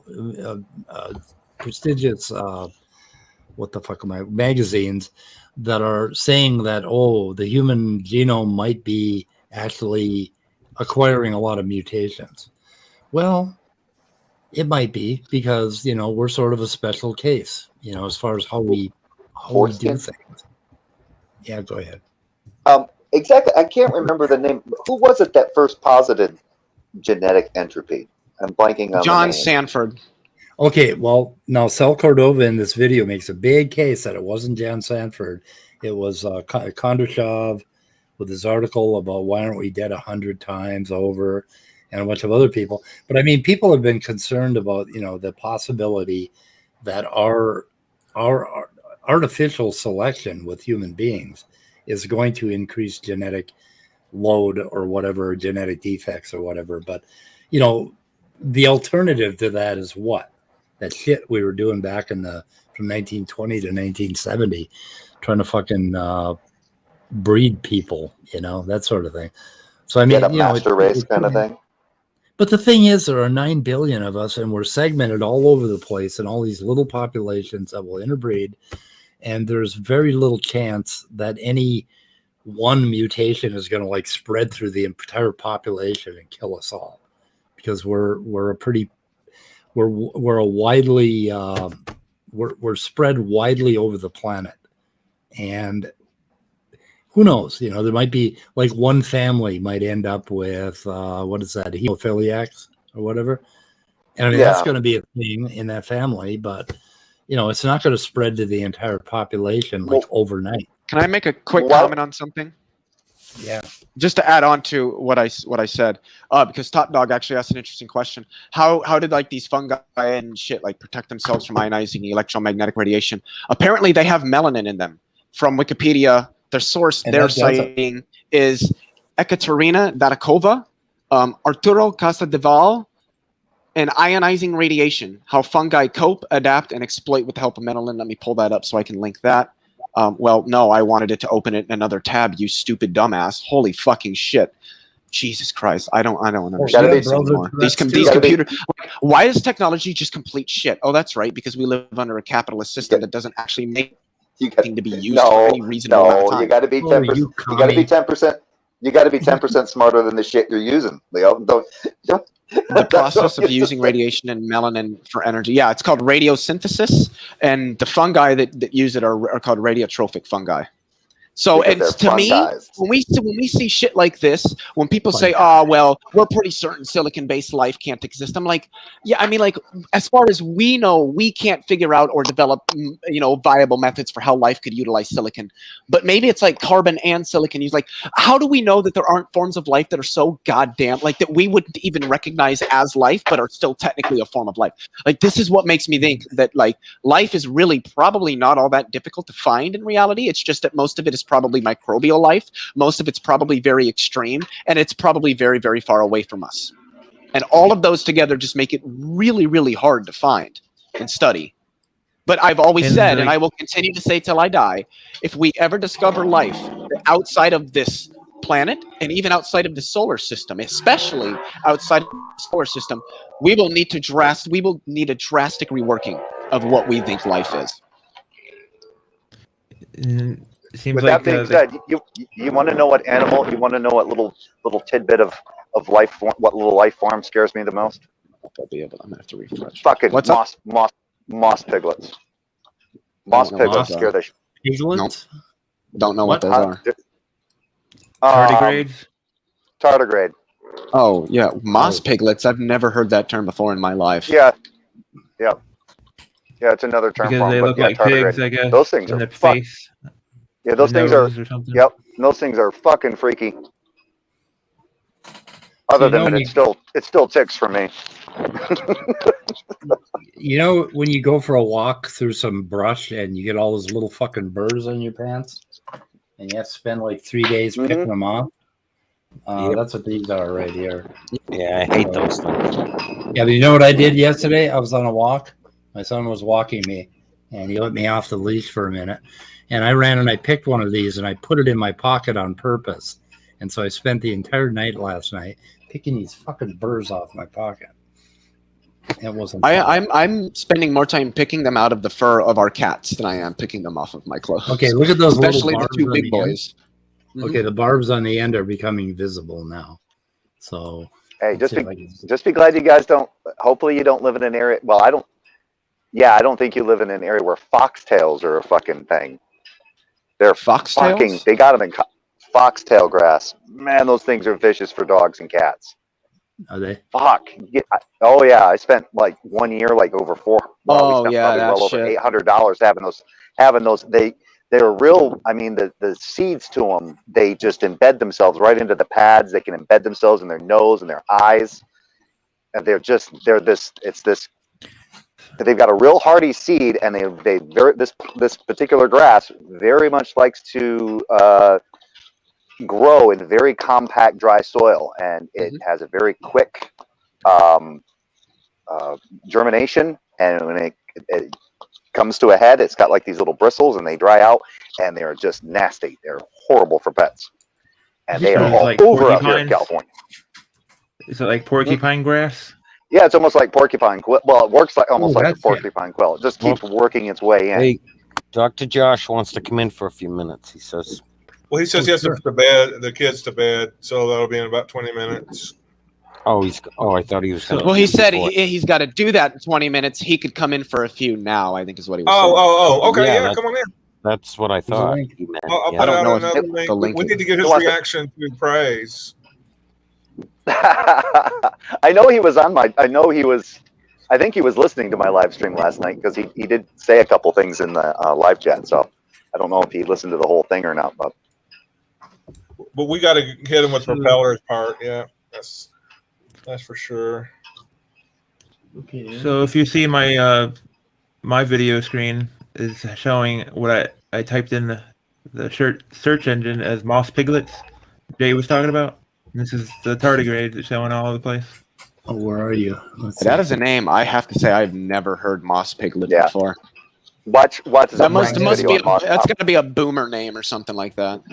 watch Zafrank's video on moss piglets. It's hilarious. I don't think I know who that is. He does nature videos, but he kind of does his own kind of he's got his own humor to it and shit.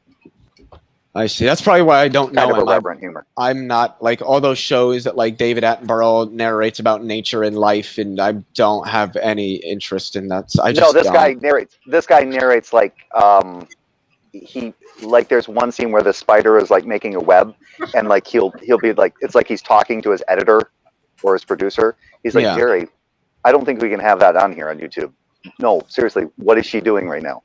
Well, Yeah. you know, what it's like a humorous, almost like a parody Yeah. of narrating. Yeah. He's like, well, it looked like a college student that's studied, crammed for a math course. And What's relieving stress? what's the name of that one movie with the group of guys that tries to make the nature document? God, what is the name of that fucking movie? I know you know what movie I'm talking about, Jay.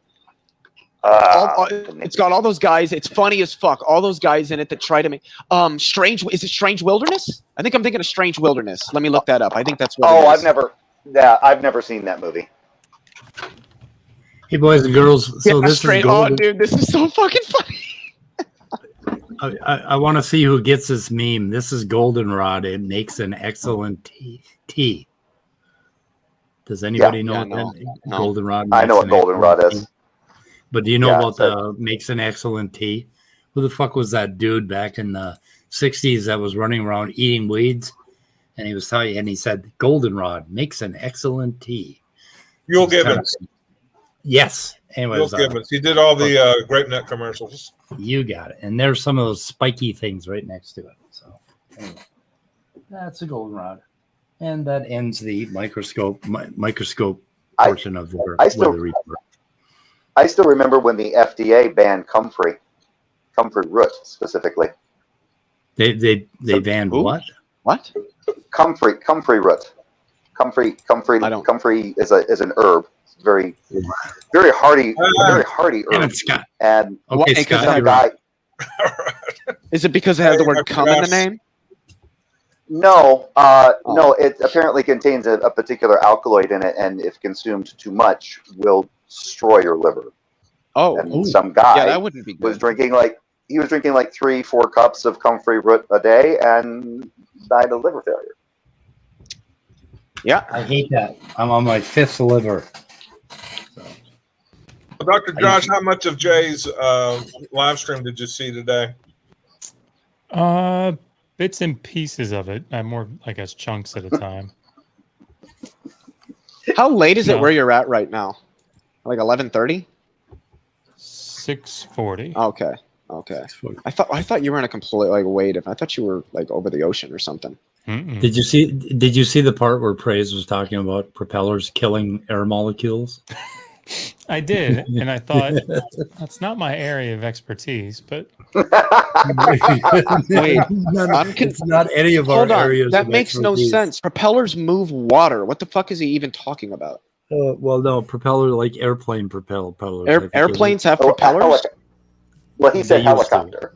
Well, they still. They still do, yeah. I don't think Some of The them. Cessna does. Small pilot. If I think of a propeller like a ship.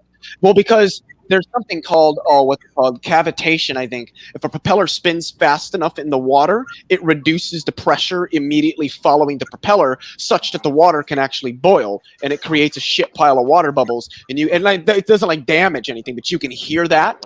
And so, like the U.S. Navy, even instead of 3 propellers, I think they added 5 or 6, and so the propeller spins much slower, but still moves just as much or even more volume Yeah, of water, and that reduces the cavitation. That's what I thought he was I've talking done about. it. It does damage the propeller over time. It makes He was talking can. about. It depends on like if it's a bronze or a steel, and it depends on its rate, and it depends on its depth and all that stuff. But generally, it doesn't really do much damage to a propeller. At Anyway, least no, according to the It U.S. feels Navy. funny. I've done it. I've Fortunately. done it on my fishing boat.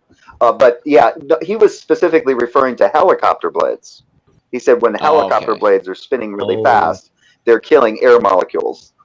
Okay, so the point he okay. was trying to make, Dr. Josh, is that atheists should think no less of air molecules than they do their children. And so it doesn't matter because, of course, atheists have no morality and no foundation for morality. And that was his point. So, I see. but the way he said it was, if you haven't heard it, please listen to it. It's just fucking wonderful the way he says it. Because he's confusing the understanding of observing reality. And then he said dark kill Well, that- the difference between us as living beings caring about each other is different. You know, So, when you launch the dart, that pointy tip on the dart manages to kill air molecules on the way to the dartboard. In his precious little mind. So what does that Unbelievable. mean to kill My- an air molecule? That's what What's I'm that? still trying to figure out. Good mixing them question. up, just like mixing them up, is he like destroying oxygen, or I mean, like just destroying the certain type of gas or something? Does he mean? Apparently, he thinks molecules have personhood. Yeah. Something like that. Disturbing the air molecules, maybe? I don't know. I also got a kick out of the fact that how much he seemed to get triggered by everything that Dr. Collins was trying to say, because that's what he started out with, was talking about. It's a very short video from Dr. Josh, and it's Dr. Josh talking with Dr. Collins about Dr. Who Old Testament Collins? hyperbole. James J. Collins up at Yale. John Who? John Collins. Okay, yeah, I don't know who that is. He's a biblical very- studies. Yep. Because you said Dr. Collins, and I'm thinking, wait, like Francis Collins? Like I John don't. J. Collins, he's apparently a really No. well-established and respected Hebrew Bible scholar. Yeah, that's putting it lightly. Lightly, yeah, that's what he said. Yeah. Yeah. He's like Like I if said, I could, read. Yeah, if go I ahead. could be I'm sorry, someone Doctor. one day, yeah, it would be John Collins one day. I'll No bet. doubt. You read his little introduction, his little overview on Yale Divinity School website, or that section. It's like, holy shit. Yeah, after Yeah, 20 he's done minutes a of lot. reading it, you figure out. But the Yeah. way these seers seem to behave or think, they think that it may not admit it out loud, but I think they think they're just as smart as Dr. Collins. Of course they do. That's how conspiracists work. They're smarter, or at least as smart as all the professionals. One thing that I did notice, at least in the beginning of it, was there was sort of discussion on consensus and Mhm. saying that that was some sort of logical fallacy. And that the problem, I guess, that I have with that, and it's again not in any way my field, but if he were saying the consensus says X, therefore X is true, I would agree. That's not right. But that's not what he's saying. A lot of times in these discussions, it's difficult, particularly in historical stuff, to, in a 10-minute video clip, sort of nail down what interested non-specialists should think generally. So one of the ways that we do that is say, all right, look, I can't get into all the nuts and bolts of the Exodus. We can't sit here and talk for 35 minutes about the late Bronze Age. But the majority of scholars would say this about the Exodus.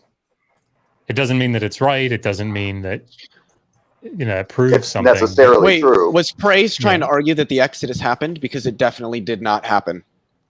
At least No, not he even was- anything remotely close to something that could even be considered falling in line with what the Bible says. It seems like, John, what Dr. Robin or Dr. Collins was talking about was when you're looking at, what did he say? He said like the centerpiece of this was in the Old Testament was a Jericho. conquest narrative. Yeah. It was the conquest narrative, and then looking at the archaeological evidence, it doesn't seem to line up with the narratives in the Old Testament that there was all these conquests going on, and Praise seemed to get very, very. He didn't even get that far before he got triggered, because at first I thought it seemed that Praise was automatically assuming that Dr. Collins was saying that Jericho did not exist, or it didn't exist at all, and that's not what Collins even was getting at. Yeah, what I was thinking when I was listening to it was, and this is a good example, I think, of the whole bringing up consensus. Again, it's not to prove something, but you have archaeologists, for example, like Bryant Wood, who will clearly have an agenda, right? They clearly have an evangelical agenda, and they're even more conservative. They're even more fundamentalist than people like James Hoffmeyer, who think that the Exodus is generally reliable in the biblical account, but it's just much later. Or David Falk, if you guys are familiar with him online. Well, like Bryant Wood is way more conservative. He wants a 1447 Exodus. And he wrote his dissertation on the pottery sequence up at Jericho. And, if you ask archaeologists in the field, what do you think about Bryant Wood after they roll their eyes into the backs of their heads, they'll say, yeah, well, I mean, he's not very good at what he does. Right. Wow, that's got to be bad. Yes, I mean, if you cite him, like if I say, oh yeah, well, Bryant Wood in this, this paper that he wrote argued, or in his dissertation argued that the pottery sequence shows that a 15th century date is correct. I mean, if you're not an archaeologist, how the hell do you know? So then that's why it's good to say, look, we can't get into all the nuts and bolts here, but the majority, the consensus scholarship, of archaeologists that have looked at Jericho or looked at Ai or looked at Hatzor, they would say, except for Hatzor, maybe it doesn't match the biblical account at all. Well, I have a question about right, Jericho, yeah. if you don't mind. Sure. Just to your recollection, I think the real argument is that there does not appear to have been a disastrous event at Jericho around the time that most people suppose Joshua was doing his supposed thing. And that's the real thing. Like there was an earthquake on one level, and there was charring at another level, but at the time of that charring, it didn't really mesh with the time that Joshua was supposed to have done his conquest. Is that correct? Or yeah, that's right. So I have a chapter on this in book 2 or volume 2 of this handbook, but on this topic. But this is the problem with almost all of the cities that are mentioned in the conquest account. Hatzor is sort of the one that stands out as maybe it could fit. But I mean, Jericho, Ai, like some of these major ones that he was talking about, like Ai was destroyed in the middle of the 3rd millennium. That's a long time ago. And then it wasn't occupied again after that, I think, until the 1st millennium. So, the way the biblical text lays out in its chronology, they say that the biblical text shows 1447 roughly is when the Exodus was supposed to happen, which would put the conquest 1407 or right at the end of the 15th century. Well, I mean, there's just nothing. There's nothing. There's no destruction layer there. There's an earlier destruction layer, but you just don't have anything that fits that, which is why these sites sort of were the motivation, I think, in the late 80s to start pushing the Exodus date down. Right? Okay, well, okay, so maybe the 480 years before Solomon, maybe that doesn't really mean 480 years. Let's push it down to try to get it down toward the end of the 13th century, because then we have, civilization, the Mediterranean collapse under the sea peoples and drought and all that stuff. So maybe that, make that fit. But even then, it doesn't fit. Well, I thought it was. Oh, I'm sorry. I thought you were done. No, I'm done. Oh, yeah. I thought it was funny in Praise's video because what he brought up was the false consensus effect, which was a psychological thing. But when he was railing against the consensus, he had just got done reading an article about how Wood had these findings and how Kenyon had these findings and Wood was disagreeing with Kenyon's findings. Sure. And I'm like, yeah, I said, you will find that. I'm like, I think he was trying. I think Praise was more or less trying to show that this appeal to consensus thing is kind of a dogmatic. It seemed almost like he was drawing onto this, like almost conspiratorially, like when flat earthers say, "Well, you can't." The reason why we think the Earth is round is because NASA and these evil agencies run by Satan are having us to believe this, so it draws us away from God. It almost seemed to have a tint, like a hint of that when Praise was railing about that. And I was like, yeah, that's not really a good way to go, Praise. It's just, like I said, it seemed more reaction than reason.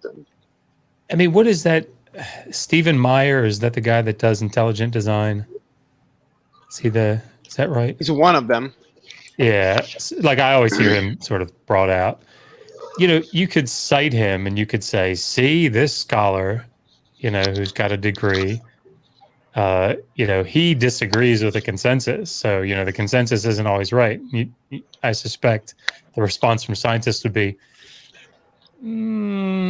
it's probably not the way to go. And that's sort of what happens with some of these people. So Kathleen Kenyon, her work at Jericho, it wasn't like it was anti-Bible or something. I mean, she was going there to.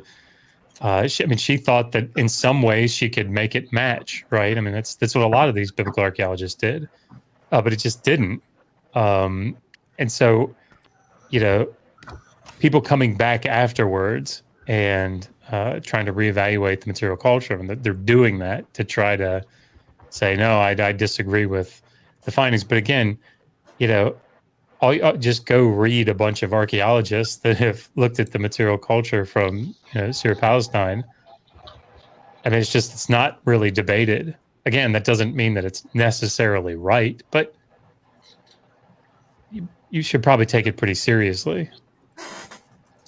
Yeah, they're doing their best, right? They're doing they're trying. And they don't have this anti-God. Like John Collins is a Christian and he's a Catholic. I mean, so it's not like he hates God. That's it right there. You said it all, Dr. Josh. He's a Catholic. He don't count. Oh yeah, he doesn't count. That's right. I forgot. Unless it's praise, posting on his community post a meme with a quote about a guy who was an atheist who came back to Christianity and is a devout Catholic and is a philosopher. Right. Yeah. Then it counts. So I have a picture of what people think the walls of Jericho when they fell. Well, the thing is the jump that Praise did. I don't know if Dr. Josh heard the kind of made this. Well, he did. He made this logical leap that because you got these walls that were destroyed, right? And so that automatically comports with the narrative that these walls came crashing down when Joshua blew his horn. And I'm like, no, that's not. No, that's not how you got there. I think this is a picture of the real life, what the area looked like now. I mean, part of it, if you listen to like Ronald Hendel, for example, he was over on Myth Vision a couple weeks ago, I think. And, he holds to as sort of a popular view. I'm not entirely sure it's right, but it very well may be, at least in part. But this idea of cultural memory. So if you think about Canaanite cities throughout the third and second millennia, they kind of went through these periods of great urban expansion, and they'd build these huge walls and they'd build these big buildings and this big monumental architecture. And then, they think at the end of the third millennium, there was some sort of drying up, some sort of drought in the region. And so people left the cities to go become, pastoral nomads. And then a couple hundred years later, everything comes back, weather comes back. And so people move back into these big cities and they build them back up again. And then, they leave. And so you end up with these big ruins, right? And over several centuries, it's not hard to imagine things like, memories building up about the people that lived in these ruined cities way back when, being giants, because obviously giants would need to build these big ass walls. And I mean, it's not that, it's not that difficult to come to that sort of thing. So, but if you have a burn layer, if you have a destruction layer, that doesn't mean that it happened when you want it to happen. That's the problem. And I think, like, the last thing I'll say is, I think there are something like 38 cities that are discussed in the conquest narrative. And William Deaver has this great quote as archaeologist. And he says, of the 38 cities, 2 have destruction layers that could match the period. He said 2 out of 38 isn't very good. But not to bogart and not to keep this going, but I just wanted a little bit of clarification. To see if I had this right. Dr. Collins was talking about the hyperbole of these accounts for some aim, but that's why they're considering this kind of like Old Testament hyperbole, because this narrative, there's no archaeological evidence that seems to support these narratives. So the conclusion is, we kind of see this as kind of like hyperbolic language. in this. In, yeah, I mean, in the Old if you're Testament. looking for, yeah, I mean, if you're looking for a complete destruction of a city and you don't see one, you can say, all right, it didn't happen the way the biblical text says, or maybe it's, you know, utilizing some literary device where when it says they burned it to the ground, they didn't really mean burned it to the ground. It's like saying, well, we slaughtered the Steelers in that football game, you know, so it just means that they, you know, beat it. So then you don't have to have the destruction layer. So then you can say, oh, it still fits. You know, the hyperbole one gets brought out a lot in the genocide passages, right? So when, you know, for Samuel 15, God says, go kill all the Amalekites down to the women and children and infants. Oh, that's just hyperbole. You know, God didn't really mean that. Well, there's all kinds of problems with that. But yeah. Yeah, so I don't. Yeah, so it seems like praise is picking and choosing his hyperbole.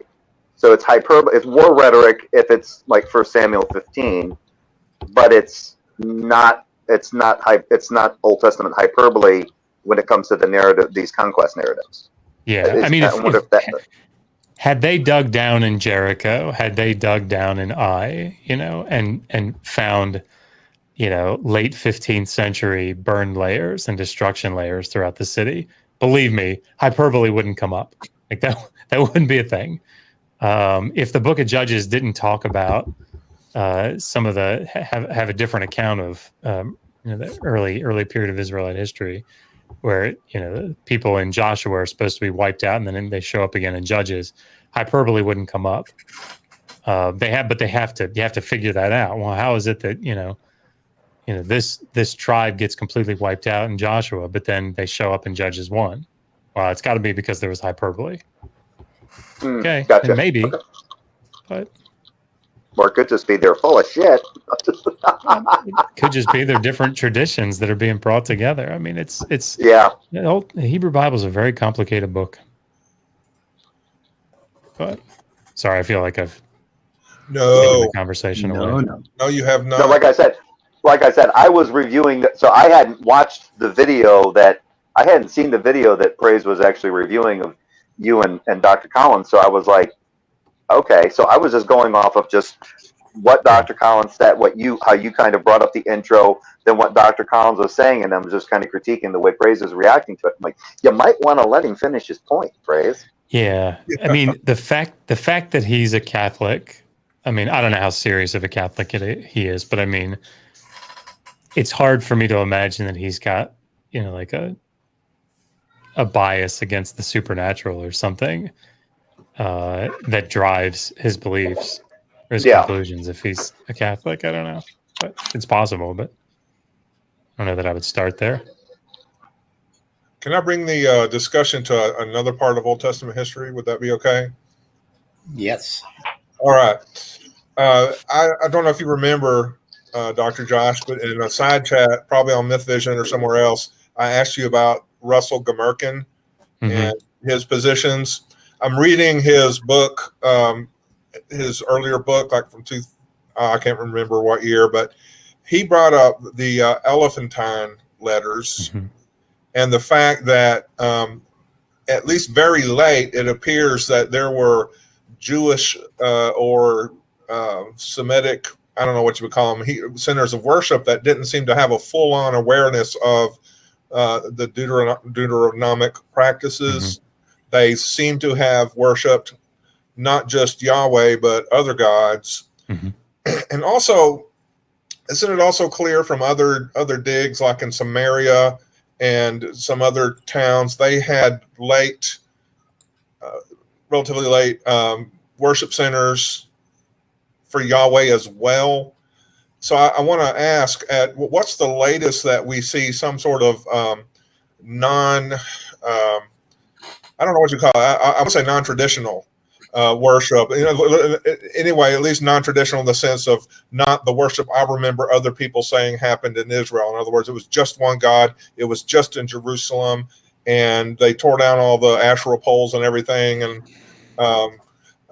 how Jewish was Israel or the Levant during those late periods?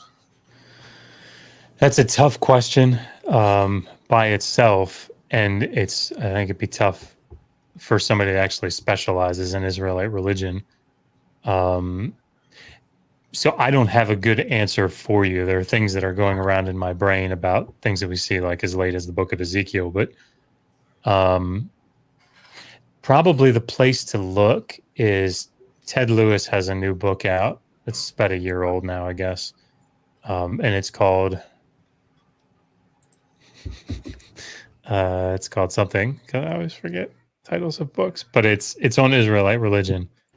But it's Theodore Lewis from Johns Hopkins. Damn it, what's it called? But anyway, it's a 1,000-page book, and it goes through Israelite religion sort of in a very sweeping way. So in case anybody's curious, not just so that everybody knows, it's not just there's a difference between biblical, like the religion of the Hebrew Bible, and Israelite religion. They're different things, and I don't think a lot of people think about the origin and character of God? Yes, that's it. All right. Nice. You've read it, I see. No, I just found it. I know. Just found it. But the difference, like down at Kintillet Ajrud, you've got that abecedary that has like a drawing of Yahweh, and then this other figure next to him, and the text says Yahweh and his Asherah, right, his consort. And there's also images along with that. Then that's right. Oh wow, I didn't know that. I thought it was just text. Hey, I'm gonna take off, guys. My phone is overheating, so I'm gonna vamoose. Nice talking to you, Dr. Josh. I look forward to you trolling me on my live stream. Atheist move. Yeah, typical atheist move. I gotta run. Yeah. Make up a complete bald-faced lie about an overheating Samsung smartphone. Dodging. Run away.